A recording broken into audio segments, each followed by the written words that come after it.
A continuación le damos la bienvenida a Carlos Alberto Patiño, director, Instituto de Estudios Urbanos, IEU, Universidad Nacional de Colombia. Soy Carlos Alberto Patiño Villa, soy profesor titular de la Universidad Nacional de Colombia y tengo un título de doctorado en filosofía. Pertenezco al Instituto de Estudios Urbanos de la Universidad Nacional. Actualmente estoy en el cargo de director de este instituto y este instituto se dedica fundamentalmente a la investigación, al trabajo de análisis y a la consultoría a través de los mecanismos de extensión en lo que tiene que ver con fenómenos de gobierno urbano, gestión urbana, capacidades y mecanismos de control y desarrollo territorial y lo que tiene que ver sobre todo con la creación y la expansión de una sociedad urbana en Colombia. A continuación se abordará el cuarto capítulo de uno de sus escritos titulados Estado y Guerra en Colombia. Las Fuerzas Armadas del siglo XX, en contraste con el siglo XIX, mostró un notorio crecimiento en tamaño, estabilidad, capacidad de concentración, uso de la fuerza e incluso un alto grado de autonomía política con respecto a las instituciones polivalentes de la democracia. Sin embargo, no es acertado pensar que dicho crecimiento es directamente proporcional con el crecimiento y el fortalecimiento del Estado. No obstante, la realidad permite identificar varias tendencias que determinan el carácter, el papel y la relación de estas con la construcción del Estado. El siglo XX para Colombia inició con el fin de la Guerra de los 1000 días. La mayor consecuencia de este periodo fue la separación de Panamá, que comenzó en un largo proceso desde 1856 con el llamado evento del Melón de Panamá, y dentro de este doble proceso también quedaron acciones imprevistas desarrolladas por gobiernos como el de Nicaragua, Venezuela y Ecuador, quienes apoyaron a los rebeldes liberales que pretendían derrocar al gobierno conservador colombiano. La Guerra de los 1000 días demostró la debilidad del Estado y la notable incapacidad de las élites políticas del momento ante las posibles salidas o soluciones, además del exceso de confianza de apoyos extranjeros. Los orígenes de la guerra, como dice Thomas Fisher, en los cambios que la regeneración introdujo en la vida política del país, con la creación de una constitución que asumía a Colombia como una república unitaria. De esta manera se estableció que en este marco constitucional los estados provinciales no tendrían gobernadores electos, sino que estos serían impuestos por el presidente de la república. Además, el jefe de Estado, que también era del gobierno de transformación, designaría a los magistrados de la Corte Suprema de Justicia y de los tribunales regionales. De esta manera se dio un proceso de descentralización.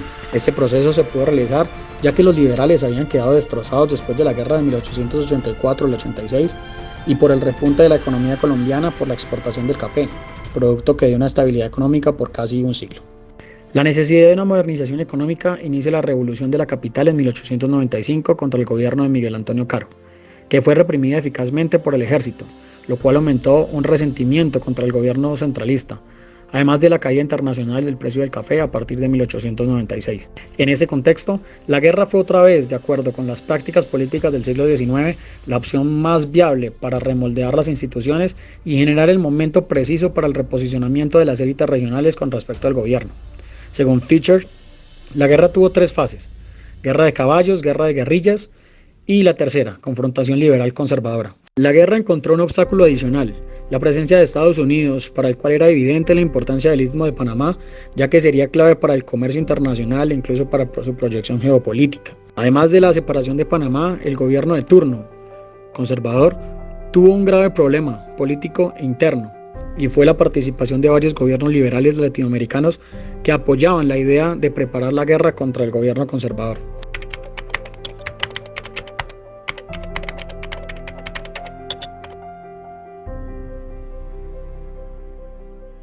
El café representó el 16% del PIB en el periodo de 1920 a 1925.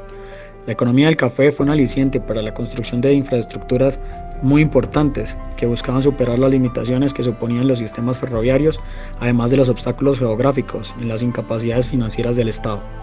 Esta economía también alentó la industria de la aviación en Colombia. Para la década de los 50 ya habían transportado 150.000 toneladas de carga y más de 800.000 pasajeros. Además, le aseguró al Estado una base estable de ingresos hasta los años 70 y 80, cuando empezó a ser reemplazado por el petróleo en la economía ilícita y los alucinógenos en la economía ilícita. La economía del café quedó en manos de decisiones políticas internacionales. Sobre este producto tomaron sus regulaciones, por un lado, Estados Unidos como comprador y Brasil en cabeza de los vendedores. De igual manera, el Estado emprendió la tarea de crear unas fuerzas militares modernas, profesionalizadas y con una capacidad suficiente para servir de soporte a la transformación que la sociedad colombiana estaba experimentando. Apoyados en misiones extranjeras como la chilena, quienes permanecieron entre 1907 y 1915, la cual tuvo gran impacto en la reorganización de las fuerzas militares y en especial del ejército, no solo por su afinidad cultural con Colombia, sino porque se logró que las fuerzas militares se adaptaran al estereotipo militar prusiano. Asimismo, durante este periodo se fundó la Escuela Militar de Cadetes en Bogotá, la Escuela Naval de Cadetes en Cartagena. Años más tarde, en 1909, se fundó la Escuela Superior de Guerra. Con la elección en 1930 de Enrique Olaya Herrera, los liberales retornan al poder. El mandatario tuvo que enfrentar dos problemas fundamentales. El primero, los efectos de la crisis económica iniciada en 1929, que estropeó profundamente la economía colombiana por los ingresos que ésta recibía del café. El segundo, la ocupación que hizo Perú en Leticia y sus aparentes reclamos de pertenencia en esta zona, dando inicio al conflicto, considerado como una guerra internacional cuya duración fue relativamente corta, desde febrero hasta el 30 de abril de 1933.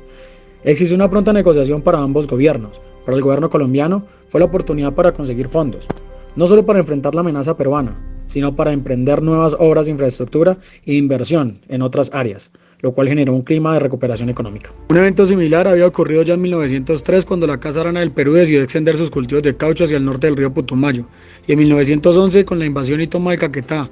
Pese a esto, Colombia no fortaleció su presencia militar en la frontera sur.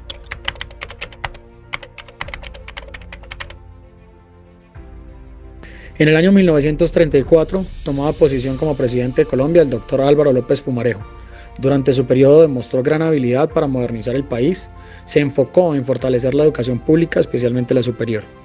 Sin embargo, se levantó un descontento por parte de los sindicalistas ante la masacre de las bananeras.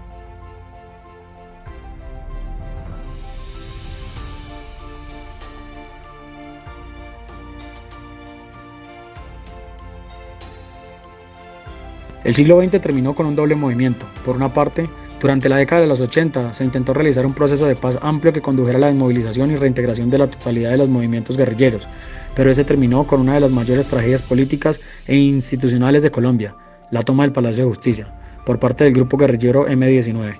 Por otra parte, la elaboración y puesta en marcha de la Constitución de 1991. El narcotráfico se convirtió en el nuevo factor generador de muertes violentas y fue el causante de múltiples actos crueles, como la muerte de Luis Carlos Galán por Pablo Escobar, el intento de asesinato de César Gaviria haciendo explotar un avión de Avianca, la explosión del edificio del DAS, entre otros cientos de asesinatos de sindicalistas, líderes populares y ciudadanos del común.